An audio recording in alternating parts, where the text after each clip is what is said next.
Good afternoon, everyone, and thank you for joining me as we look back at Chicago's Gaslight era, or more appropriately, Chicago in the Gilded Age, an often overlooked span of American history extending from the early 1870s up through the first few years of the 20th century. My book, Chicago by Gaslight, went through two editions. It was originally published in 1985 as Chicago Ragtime with a different cover, and it was republished again in 1996 as Chicago by Gaslight. This drawing is of the cover, and this was an artist's conception of South Dearborn Street at the height of the Gilded Age in the 1880s. This was kind of a no man's land of gambling dens, saloons, brothels, called a Custom House Place Levy. The socio-economic implications of that time, with its excessive opulence, its splendor, and its stark contrast between rich and poor, white and black, immigrant and industrialist, the idealistic reformers versus the blatant big city political corruptors, bridges the era of the Civil War and a disappearing vision of an idealized but fading agrarian America, with the emergence of mighty machines, railroads, and factory assembly lines. The first half of the Gilded Age, extending from roughly 1870 to 1885, coincided with the mid-Victorian era in Britain and what was known as the Belle Epoque in France. It was a period of unprecedented change in America, signified by the rapid expansion of industry and transportation, and the lack of an income tax imposed upon the wealthy. It gave rise to a new rich class of people, just as millions of immigrants streamed into the United States from across the world. The period marks the beginning of America's development into a prosperous, growing, innovative, and modern nation, despite the wide disparity in family income, social ranking, employment opportunity, and the squalid slums populated by the ill-fed and ill-clothed of urban America. They were huddled masses yearning to be free and prosper, but they were lost in the shadows of the great mansions owned by the captains of industry, often referred to as the robber barons. The Epic of America has recently received renewed attention through the premiere of the HBO historical television drama titled The Gilded Age, written and developed by Julian Fellowes. Perhaps some of you may have already seen it. Season 1 had finished airing about a month ago, with the promise of a second season already scheduled. The story involves two families, one of the old Knickerbocker wealth in New York, and the other nouveau riche who were being excluded based upon the pretensions of the age. And it's my way of thinking, it is one of the best depictions of the era ever done. Mark Twain appropriated the name Gilded Age from Shakespeare's 1595 play King John. Twain's novel, The Gilded Age, A Tale of Today, co-authored with Charles Dudley Warner, was published in 1873. And in it, he satirizes the pervasive graft, excessive greed, materialism, and corruption he had personally observed in Washington, D.C. in post-Civil War America. Twain's novel and Francis Marion Crawford's lesser-known work, An American Politician, represented a new movement taking flower in American literature, the novel as a vehicle of social protest. Chicago, the fastest growing city in the world between 1840 and 1890, is very much a part of the Gilded Age mosaic of people, ideas, and events. I have written of it extensively in several of my earlier books. Today, I will present an overview of some of the notable and defining moments of our history from 1880 to 1905. Chicago rebuilt quickly after the Great Fire of October 8, 1871. The fire proved to be the catalyst that jolted the city forward from the status of raw and rugged frontier village into a Gilded Age metropolis within the span of one generation. The nation's rapid economic development accelerated by 1870, making Chicago the hub of northern commerce. Strategically located at the nexus of the Great Lakes and the Mississippi River's navigable drainage, the city also became a crucial rail link between the eastern commercial centers and the rapidly expanding West. New York interests especially invested large amounts of capital in Chicago and its burgeoning railroads, making it a city of warehouses and merchants gathering in raw materials of lumber and grain and providing Western farmers and settlers with finished goods. Railroads and lake commerce were the key to everything, and New Yorkers took note. Laws were passed requiring new buildings to be constructed with fireproof materials, such as brick, stone, marble, and limestone. Before the decade passed, the city population reached 500,000. The devastated city was open to new ideas, and the Great Fire gave rise to a generation of skilled and imaginative young architects, including Daniel Burnham, John Wellborn Root, William Holabird, and William LeBaron Jenney, designer of the nation's first skyscraper here in Chicago, the Home Insurance Building of 1884. Collectively, they became known as the first Chicago School of Architecture, and in the years ahead, Chicago redoubled its remarkable growth and played an ever larger and increasing role in our national life. Here we see streetscapes of the city in motion. Two views of State Street. Below is a photograph of the South Water Street Market, an open-air market and produce place of goods, services, Great Lakes shipment, and economic productivity that emerged after the opening of the Illinois and Michigan Canal back in 1848. The canal provided a direct water link from the Great Lakes to the Mississippi River and was the catalyst for Chicago's amazing growth, coupled with the coming of the railroads, of course. Today, this is part of Chicago that is Wacker Drive, upper and lower, extending from Michigan Avenue south to the bend of the Chicago River.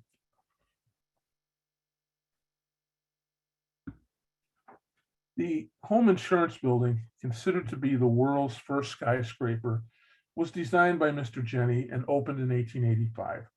He introduced the pioneering concept of structural steel and weight-bearing frame to architecture. This skyscraper stood 180 feet tall with the addition of 2 floors in 1891.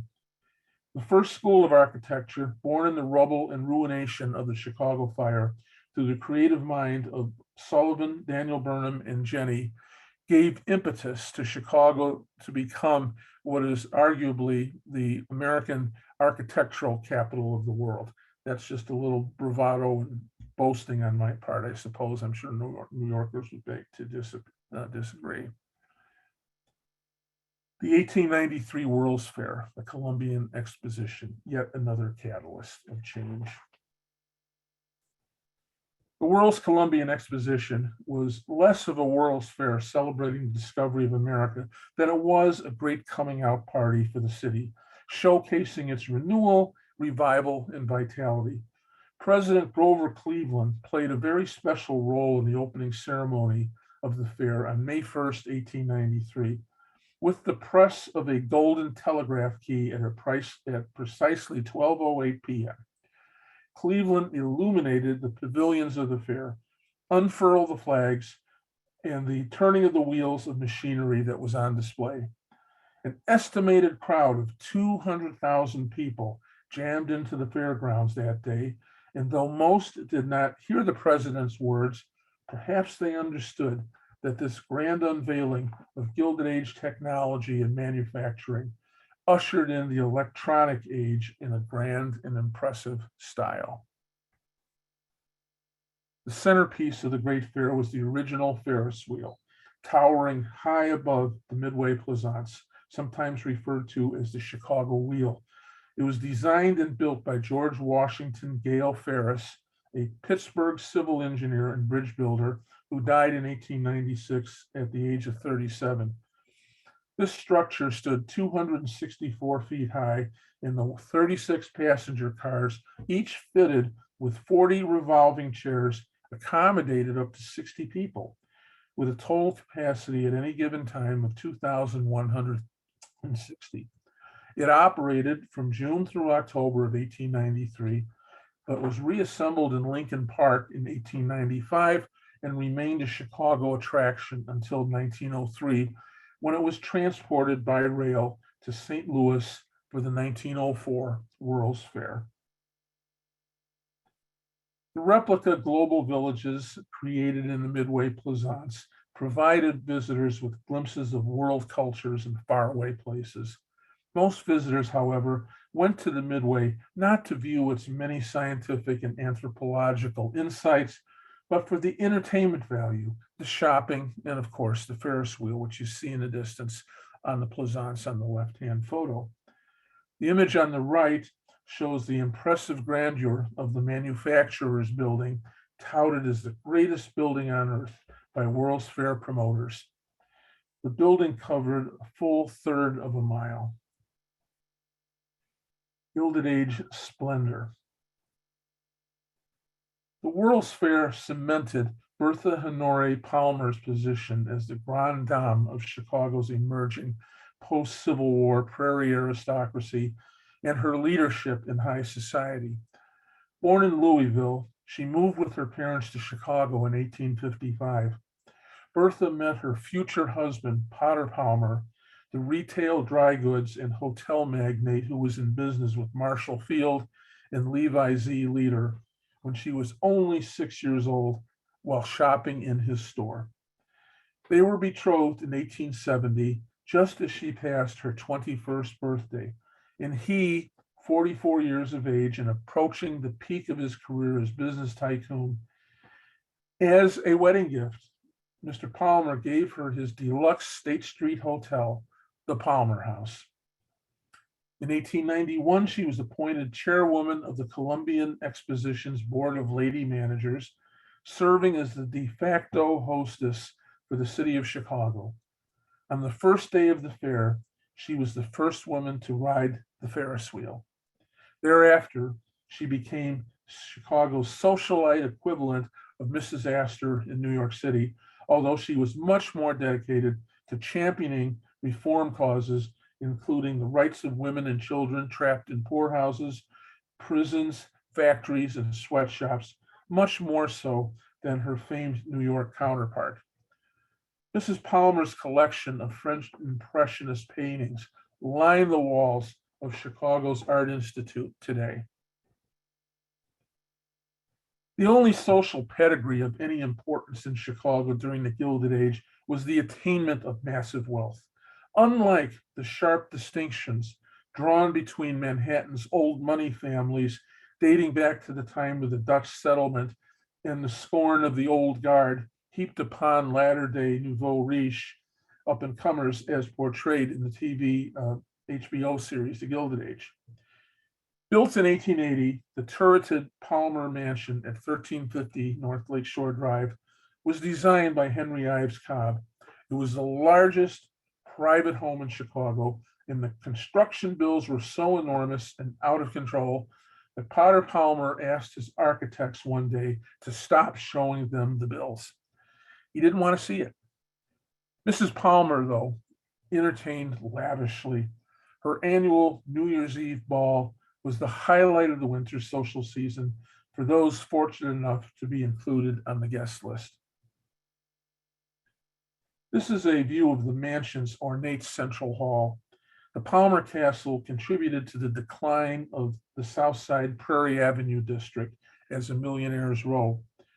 Slowly but deliberately, over the next 25 years, the elite South Side families matriculated into the near North Side, anxious to remain in step with the gilded Palmers, and thus giving rise to what we call the Gold Coast of Chicago today.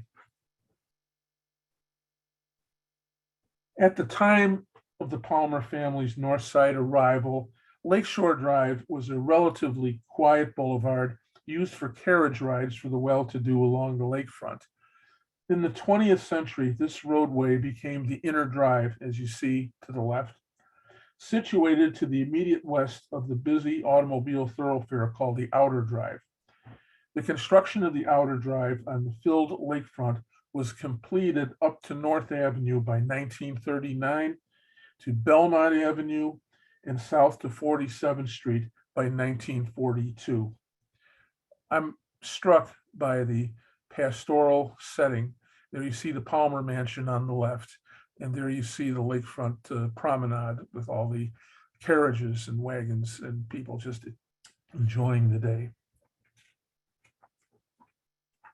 America at the end of the 19th century was dominated by the rise of business titans who accumulated unprecedented wealth. Admired by some for their successful methods and vilified by others as robber barons, they dominated American banking, railroad, retail, and the industrial economy as no small group of men had ever done before or would do so again. Though conservative politically, they were, in a sense, revolutionaries in a profound way, for they overturned old orders and reshaped the people they touched and those they employed. Chicago never equaled the greatest concentration of millionaires in one city as New York did, but among the Windy City 400, these 8 gentlemen conspicuously stood out. Martin Ryerson, born 1856, lumber baron, philanthropist, and art collector, was Chicago's richest man by his 36th birthday.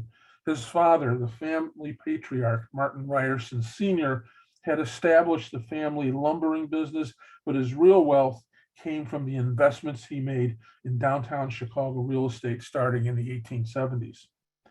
Franklin McVeigh, wholesale grocery tycoon and U.S. Secretary of the Treasury during the Taft administration, was a prominent member of society. In 1886, Charles Tyson Yerkes, the third man from the left, and his business partners used a complex financial deal to take over the North Shore Chicago Street Railway, and then proceeded to follow this with a string of further takeovers until he controlled a majority of Chicago street rail systems on the north and west sides. He left Chicago in disgrace in 1905 following scandals and a rebellion among his city council aldermanic allies against his ruthless means of trying to establish local monopoly on traction. Then there was Marshall Field I.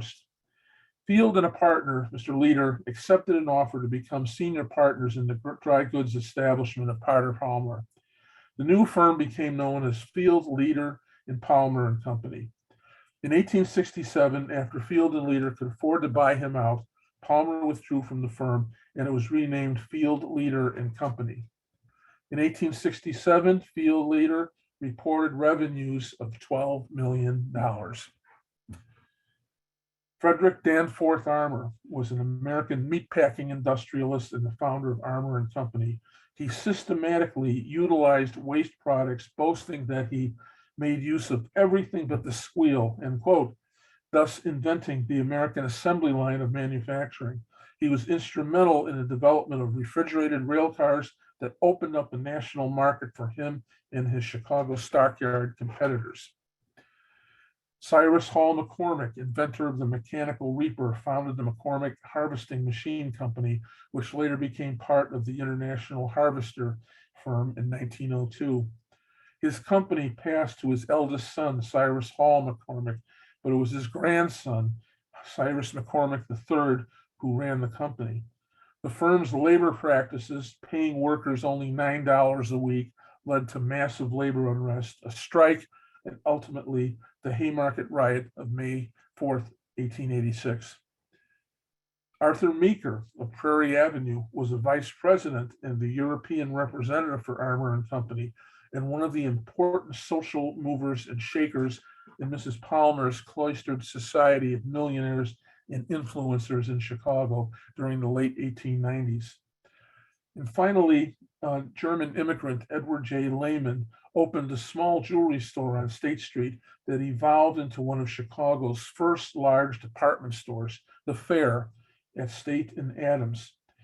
He called it the Fair because he wanted everyone to know they would be treated fairly. Layman died in 1900, and the fair was sold to the Kresge Company and would remain in business on State Street until the 1960s. His wife, Augusta Layman, inherited the vast fortune and became one of the important queens of society under Mrs. Palmer's wing. She was often called the real estate queen of Chicago.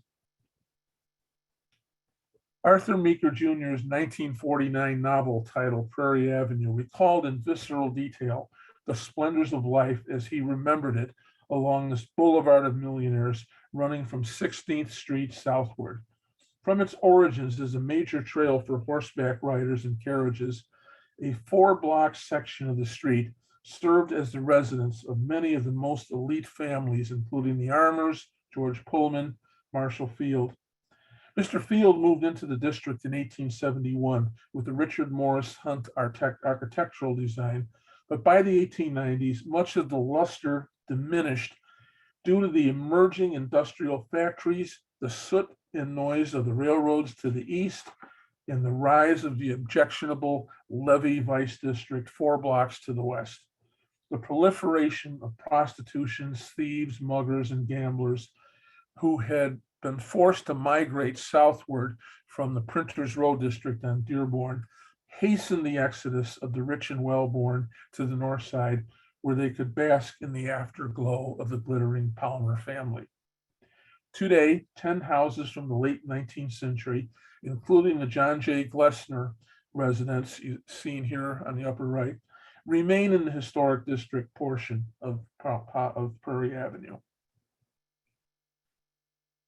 From its inception in 1883, when 500 prominent Chicagoans formed the Washington Park Jockey Club on the south side, the annual Derby Day racing event was the status event of Chicago's spring social season. Outfitted in the latest fashions, Chicago's society proudly rode to the racetrack in their elegant bromes and 4x4s to watch the high-stakes race. In 1896, architect Solon Beeman built a clubhouse and a short 9-hole golf course in the center of the track for the club's membership. The prestige of both the track and the club were short-lived, however. In 1905, a statewide gambling den forced the racetrack to close, and that ban held up until 1922. Shown here on the right, Arthur Meeker Jr., Fred Stevenson, Marjorie Burns, and Mrs. Arthur Caton enjoy the view from high atop their carriage. Again, leaders of the privileged Chicago society. By the 1890s, larger golf courses and the residential dispersion of elite members marked the end of Washington Park amid the early beginnings of country club living. Conceived in the waning years of Chicago's industrial age, when Chicago's stockyards and manufacturing industries set new production standards and output for the nation, the Exmoor Country Club opened in Highland Park and was an outgrowth of civic entrepreneurship, the Scottish-English traditions of private club life interwoven with golf, fraternalism, and sportsmanship. Reserved for the limited number who could afford such extravagance, membership depended on business positioning and social ranking in the caste system of society. Exmoor was built by William Alexander in 1897 on 93 acres of the former Francis Stupe farm off of Vine Avenue. These are the Exmoor founders, William and Maud Alexander. Not surprisingly, Mr. Alexander and his wife chose the name for their new club with the intention of conveying images of the placid English countryside to the residents of the wealthy North Shore. By 1905, Onwensia Country Club opened in Lake Forest in 1895. In some ways, eclipsed the popularity of Exmoor in status. Socialite, Herbert Chatfield Taylor, who was a noted author of the period, possibly inspired by the name of the tulip tree, which grows in well-watered Illinois ecosystems, gave it the name Onwensia. The origins of the club date back to 1892, but after an 1895 relocation, it opened to members on the 175-acre farm belonging to Henry Ives Cobb, the famed architect who designed the Palmer Castle. Onwensia would go on to host the 1906 U.S. Open golf tournament. How the other half lived. There were really two Chicagos in that era. Across the city, pockets of substandard housing, poverty, disease, and lawlessness coexisted in the shadow of the commercial district and the more fashionable residential areas of the north, south, and west sides. From the earliest shantytown settlement called Kilgubbin on Kinsey Street north of the Chicago River and Conley's Patch, where the Great Chicago Fire began in 1871, they were the breeding grounds for street gangs and lawless elements as the early arriving Irish and Germans poured in. After 1870, a human whirlpool of newly arrived Southern and Eastern European immigrants struggled to make sense of the city of economic contradiction that was far from the images of streets of gold and riches many of them truly believed awaited them while they languished in Europe. This is Slum Alley in the heart of what police referred to as the terror district of the near west side, squalid, gang-infested, and dangerous from early dawn until the killing hours of midnight into the early morning. This is actually better known to many as the old Maxwell Street district. And here we see Maxwell Street located within the confines of the terror district, populated by thousands of Eastern European Jewish refugees, Czechs, Slovaks, Poles, Italians, and others from nations of the world. It would endure as such with an influx of African Americans up through the end of the 20th century, when gentrification and the University of Illinois forced a resettlement of the poor into adjoining and outlying city neighborhoods. Patterns of ethnic and racial segregation in Chicago began after the Chicago Fire, when the Chicago Relief and Aid Society, the oldest private agency distributing food and clothing to as many as an estimated 160,000 people, discriminated against the residents of what they described as, quote, tumble-down tenements with garrets and cellars swarming with thieves, drunks, common paupers living like beasts, a dozen or 20 men and women and children living in a single room at all hours of the day and night. Long rows of wooden tenements and cottages encircle downtown to the south and west after the fire. These ramshackle structures were intended to serve only as temporary housing in the belief that its inhabitants would climb the economic ladder and eventually move onward and upward, and that would culminate in slum clearance at a future point. However, these tenement districts became almost, as you might think of them, as halfway houses, passing from one immigrant or racial group to the next. By the mid-20th century, the post-Chicago Fire tenements remained, and slum life and its terrible conditions only worsened. Copying the poor example set by Robert Moses, the New York City Planning Commissioner, who naively believed that the solution to urban poverty in densely congested inner city neighborhoods was to destroy low-rise buildings and storefronts, to replace them with public housing monoliths, such as the Robert Taylor homes on the south side, shown here to the right, thus isolating the poor and eliminating community life and social interaction. This went a long way towards contributing to the gang problem that we are experiencing today.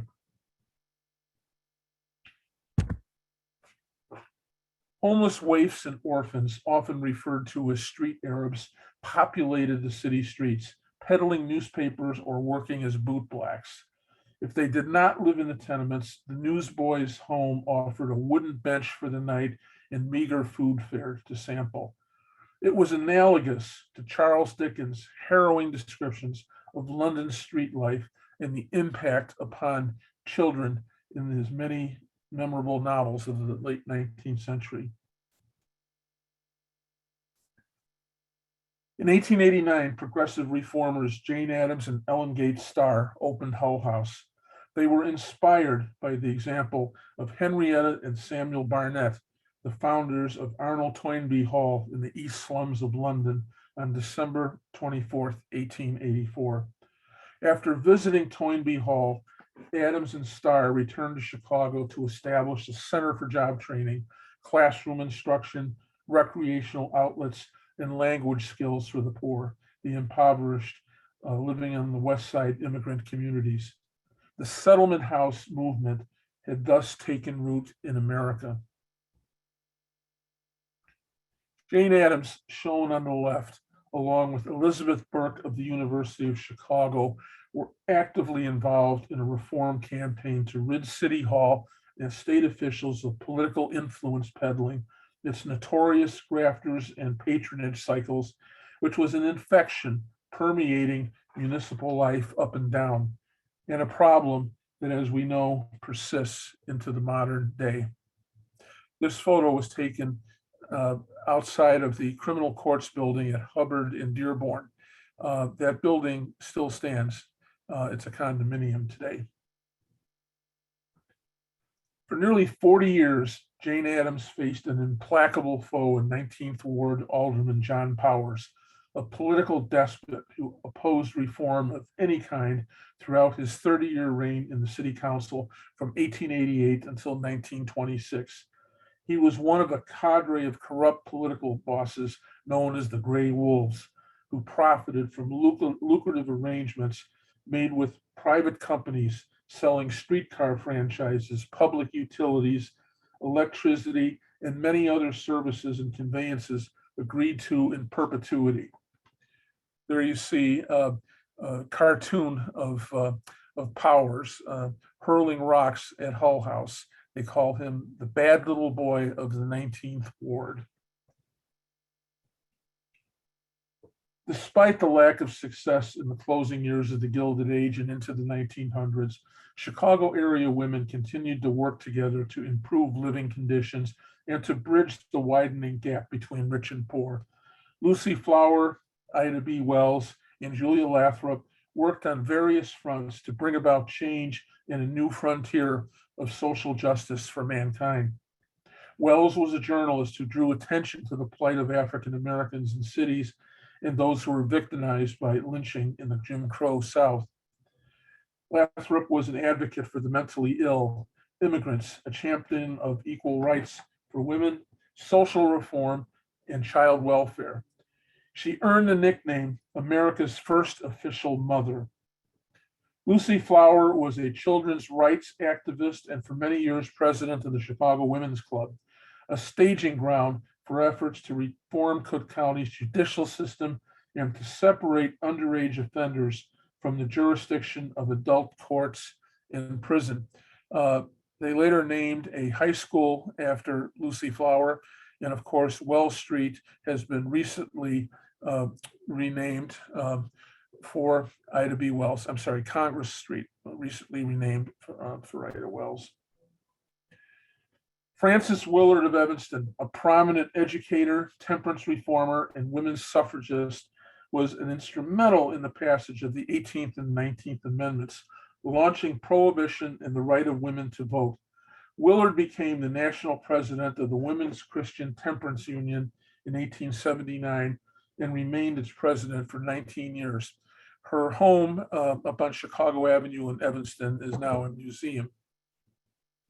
The world is wide, and I will not waste my life in friction when it could be turned into momentum, she said.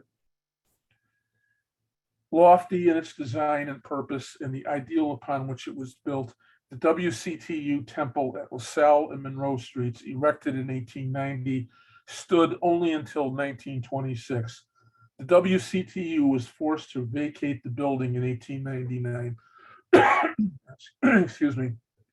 after the organization could no longer afford to pay its steep rent to Marshall Field and Company.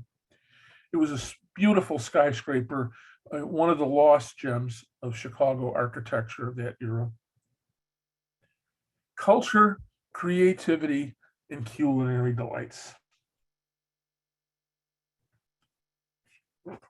Built in the aftermath of the Great Fire, the Interstate Industrial Building on Michigan Avenue was Chicago's first large-scale convention hall. Presidential candidates from both parties were inaugurated here, and summer concerts featuring Johnny Hand's orchestra provided a popular diversion.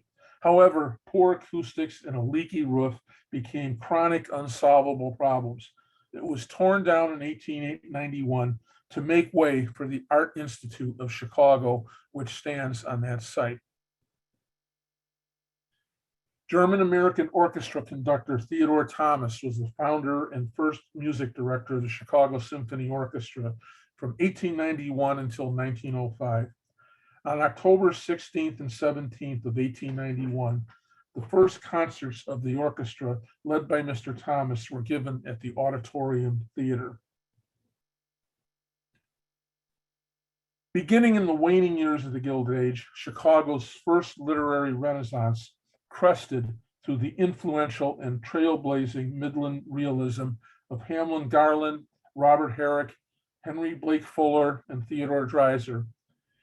The body of work by Harriet Monroe in her poetry magazine, The Wizard of Oz writings of L. Frank Baum, and the popular humor of George Ade, Eugene Field, and Finley Peter Dunn.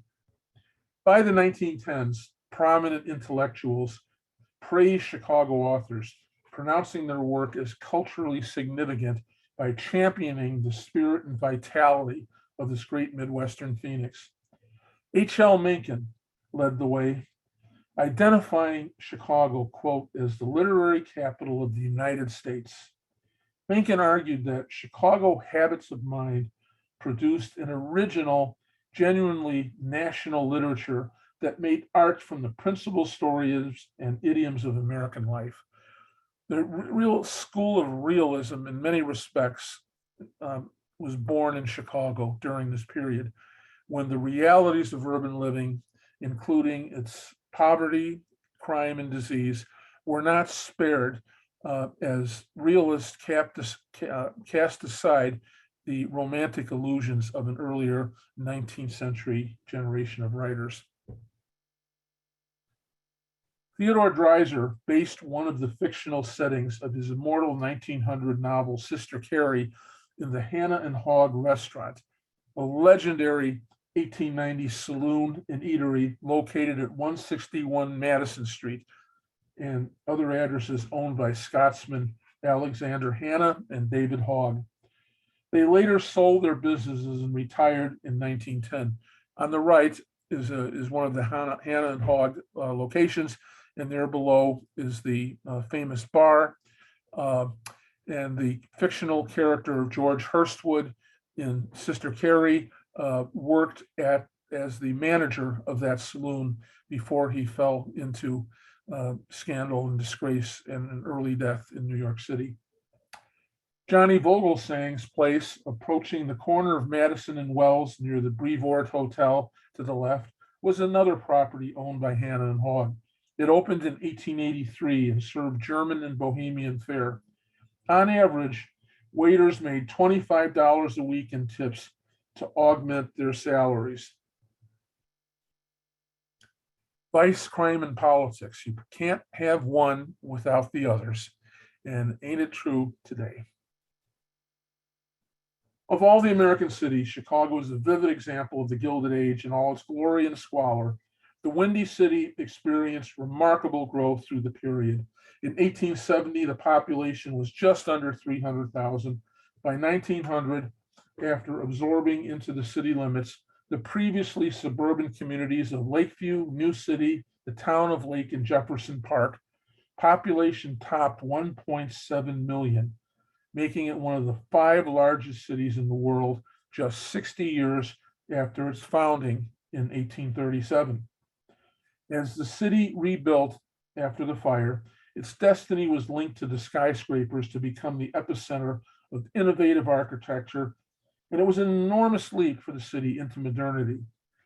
After 1893, Chicago established itself as an important global city. But interwoven into the fabric of Chicago living, there lurked a much darker side, the scourge of crime and criminals, often joined at the hip with the wealthy and powerful politicians, gamblers, and vice merchants open for business and protected by corrupt police officials in various neighborhoods. Carter Harrison I, a native Kentuckian and liberal proponent of what they called the wide open city, tolerant of the social vices and the sanctioning of localized politics through powerful neighborhood saloon bosses, was a 5-term mayor spanning the years 1879 to 1887, and again in 1893, before an assassin's bullet cut him down at the close of the World's Fair. There you see on the right a Harper's Weekly drawing of the assassination of Carter Harrison inside the vestibule of his home on Halsted Street. Harrison's son, Carter II, was a machine man, thinly disguised as a political progressive, and he resumed the family mayoral dynasty in 1897 in the opening decade of the 20th century. The Harrisons represented the first political dynasty, the Daleys, the second. It is a strange irony in our history that in this modern age, awash in online sports betting, land-based casinos, river boats, and slot machines, that gambling stirred so much public and moral outrage in the 19th century. Law enforcement vigorously chased down the operators of illegal games of chance that were conducted inside opulent and not so opulent parlors on Clark Street from Madison Street south to Polk, a mile section of street that was known in its day as Gambler's Row. Faro, a game of chance utilizing a dealing box, was a popular choice with patrons, but it was the most crooked game of them all. Playing Faro with the odds so heavily tilted in favor of the house was called bucking the tiger. In those days, playing cards on the other side often had a picture of a tiger in some different kind of pose, thus the word bucking the tiger. In the Gilded Age, you could clock a bet on a horse race on just about any street corner in Chicago through a handbook operator, the man who registered the bettors and their amounts, wagering in a small notebook or what was called a handbook. Betting on the ponies was in violation of the local blue laws, but a flourishing enterprise nevertheless. Rival syndicates formed up at the local racetracks, including the Harlem track at 12th Street and Harlem Avenue in what is now the suburb of Forest Park. The old Harlem racetrack became a military arsenal in the 20th century, and today it is a shopping plaza. As noted on the screen, racing was officially banned, betting on racing was banned in 1904 because of the abuses of these rival syndicates who were often shooting at each other to gain the privilege to host a betting post at the tracks, like you see one here. It wasn't until the pari-mutuel system was introduced in 1922 that thoroughbred racing returned to Chicago. Overseeing the linkage between the shadowy depths of the criminal underworld and the upper world of politics and commerce was Michael Cassius McDonald, the subject of one of my books titled The Gambler King of Clark Street. Think of him, if you will, as the Michael Madigan of his era. He was a Democratic Party machine boss for 25 years. The only thing he did not control or boss were his two feckless wives. Wife one, Mary Noonan, ran off with a Catholic priest in 1889. Wife number two, shown on the lower left, Dora Feldman, the daughter of a rabbi and young enough to be McDonald's daughter, conducted an open affair with her teenage lover, Webster Guerin, shown on the right, whom she shot dead in a fit of jealousy in March 1907. She had been married to the guy in the middle Samuel Barclay, who was a professional baseball player. And in order to get out of that marriage, and in order to marry wealthy Mike McDonald, she had concocted a scheme with McDonald whereby he abducted Barclay, forced him to drink until he passed out, and then placed him in a levee brothel where he woke up with a bunch of reporters standing by taking his photograph. And that scandal led to a divorce, and she was the aggrieved divorcee, and then went on to marry Mike McDonald. Although betrayed and heartbroken, Mike McDonald, before he died, spared no expense in hiring the brilliant criminal defense attorney James Hamilton Lewis, who, not surprisingly, won Dora an acquittal in 1908 on a charge of capital murder. In Illinois, only 2 women have been executed for capital murder since the year 1845, the last one in 1938. This is James Hamilton Lewis. He later, during the era of World War I, became the Senate whip during the presidency of Woodrow Wilson. The widow Dora pledged to build a statue of her late husband or some other public tribute in marble or granite, but failed to deliver on her promise. She moved to California after several more romantic trysts with younger men and died there in 1931. Meanwhile, the McDonald Mausoleum in Mount Olivet Cemetery admitted Mike's first unfaithful wife, Mary, upon her death in 1917. On his deathbed, McDonald, who had converted to Judaism in order to marry Dora, reconverted to Catholicism so that he could be buried with Catholic service. It is quite a story, and if you are interested, the book is available in both paperback and hardcover at local libraries, as well as through Amazon.com. Pulitzer Prize-winning Indiana cartoonist and newspaper illustrator John T. McCutcheon satirized the passing parade of Chicago scoundrels, sneak thieves, and politicians in the same fashion as James Thurber, one of the most popular humorists of his time, targeted the comic frustrations and eccentricities of ordinary people. McCutcheon preferred to fire his arrows at the seat of corruption, the vice districts, and the wine rooms, as he illustrated in this drawing, where you see a parade of people, and look on the lower left, you see a police officer standing there with his hands in his pockets, another one, and meanwhile there's the illegal wine rooms with open prostitution going on, and the cops really aren't doing anything. Hinky Dink Kenna and Bathhouse John Coghlan. First, we counted the voters, and then we counted the votes, bragged First Ward Alderman Michael Hinky Dink Kenna on the left.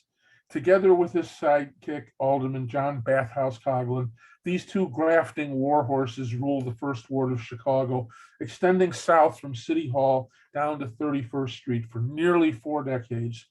The huge district encompassed the Levee Vice District and its 2,000 or so prostitutes residing in door-to-door houses of ill repute, lining the side streets off of 22nd and Dearborn. The richest ward and police district in the United States it was. The First Ward boundaries extended along South State Street, also near, close to City Hall, between Congress and Polk Street, where the Harold Washington Library stands today. The region was called Whiskey Row for its many disreputable saloons, dime museums, and carnival attractions. Inside the Lone Star Inn, the famous Mickey Finn knockout drug came into prominence. There you see a dime museum on the left. This is where the old Sears Roebuck store once stood. And there is, on the right, is the inside of what a Chicago saloon in those days looked like.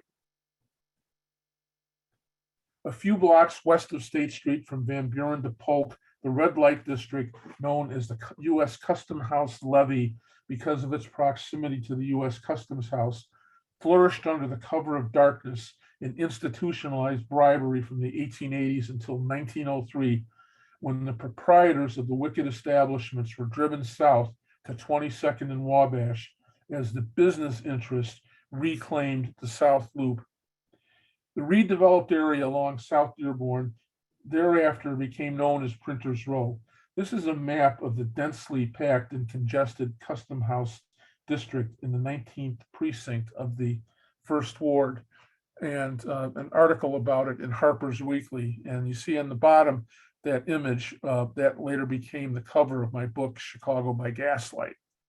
All of those red establishments you see on the map, those were all brothels, houses of prostitution.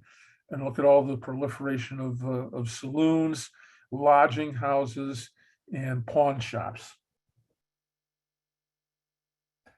The arrival of the vice merchants and prostitutes between 1895 and 1903 into the south side adjoining 22nd and Wabash in rows of dingy 2- and 3-story walk-up apartments that were quickly converted into brothels spelled the doom of the nearby elegant Prairie Avenue district, as one by one the horrified millionaires who had lived there in tranquility since the end of the Civil War sold off their properties and moved further south or into the Gold Coast up on the north side. This is the Federal Street area.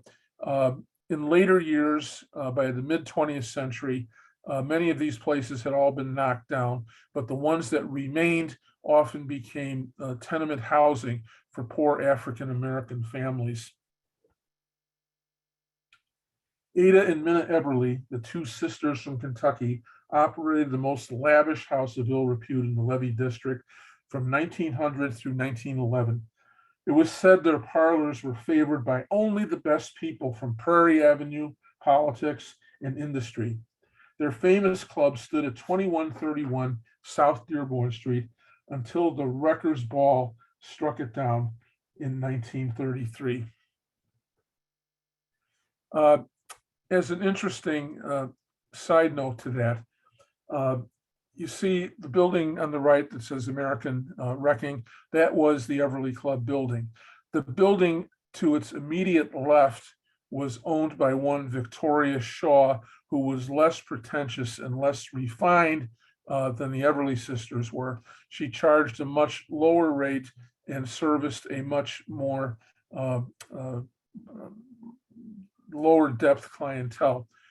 In 1905, Marshall Field Jr., the happily married son of Marshall Field I, who lived down the street from his father on Prairie Avenue, paid a visit to Vic Shaw's place to engage with a prostitute, and a lover's quarrel ensued, and the prostitute produced a gun and shot Marshall Field Jr. in the stomach. Now, to avoid scandal, the young man, who was still alive at that point, was rushed back to the family home. And Mrs. Field arrived back from her carriage ride through the city, called her father-in-law, and the father-in-law went to work immediately. The public was told, and the newspapers reported, that young Field had discharged his pistol accidentally because he was going on a hunting trip the next day. But who goes on a hunting trip with a pistol? That was the question. Field then threatened the Chicago newspapers that if they reported any other story to the contrary, he would withdraw all of his newspaper advertising from any newspaper that suggested any untoward behavior with a Levee prostitute and not the official version that Mr. Field was putting forth. The story held, but Marshall Field himself died not long after. And within the next 4 years, the story leaked out because the prostitute who was working at Vic Shaw's place confessed for an amount of money that she was paid, that she was the one who accidentally fired the shot. She claimed it was an accident, but we believe otherwise. And the story went national. Marshall Field Jr.'s wife fled Chicago. She relocated to London, where she married into British royalty and lived there for many years to escape the shame and embarrassment of the whole sordid affair. This is one of several incidents in Chicago levee history whereby a prominent young swain of the Prairie Avenue district got in trouble in the levee. James Hobart Moore, the son of a railroad tycoon from Prairie Avenue, was also shot in a drug-crazed fight in one of the levee saloons in 1910. So the whole district itself, until it really crumbled around the time of World War I, was a setting for infamy, politics, corruption, and all kinds of colorful and interesting stories. And it is my plan to write a book about this district. By 1920, however, this section of the levee was mostly closed. The vice merchants, by which time Al Capone had become prominent, moved their businesses into smaller towns like Burnham in the southeast side, and other suburban districts where police protection was minimal, and the automobile made it possible for those seeking this kind of entertainment to drive away from police interference. So the so-called segregated vice sections of Chicago and other big cities of that time gradually dispersed. The theory of the Gilded Age was that if the politicians could control this kind of activity in one section of the city, in theory, it wouldn't spread into the better residential areas of the city. They had the pragmatic belief that prostitution and gambling were social ills that were never going to go away. So why not just let them have their way in their dealings in one confined area? But it became a seedbed of vice and graft. The police were receiving bribes from the prostitutes who had to register their names with the local precinct captain, and then the police would make the rounds and go door to door and collect the money once a month. So it was a system that neither worked nor was practical in the long run. In New York City, there was a district called the Tenderloin, and Captain Alexander Williams, a notorious crooked New York police captain, called it the Tenderloin because he considered the whole city a piece of meat, but the choicest, most succulent variety of meat was tenderloin, and that was where the vice districts of Manhattan were located in the 1880s and 1890s.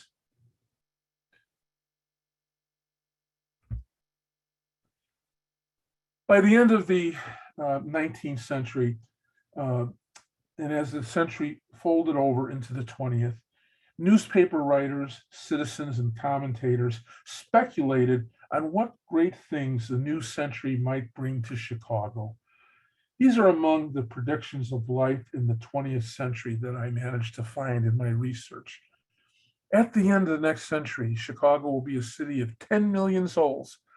I believe that the city will take in all of Cook County, all of DuPage, and the northern townships of Will County. Then the South Chicago County will have extended into Indiana as far as Valparaiso. One reader wrote to the Chicago Tribune in 1897. Well, he was right and wrong. Of course, we didn't claim territories of Indiana as he predicted. And 10 million was a little bit exaggerated. And so that didn't really happen. Such a vulgar thing as a horse will never be seen upon the downtown streets in Chicago. Anonymous. He was dead on with that one. Automobiles were visible in Chicago in 1894. In one of my earlier talks, I've talked about the first automobile race in Chicago from the Museum of Science and Industry, then called the Palace of Fine Arts in 1895.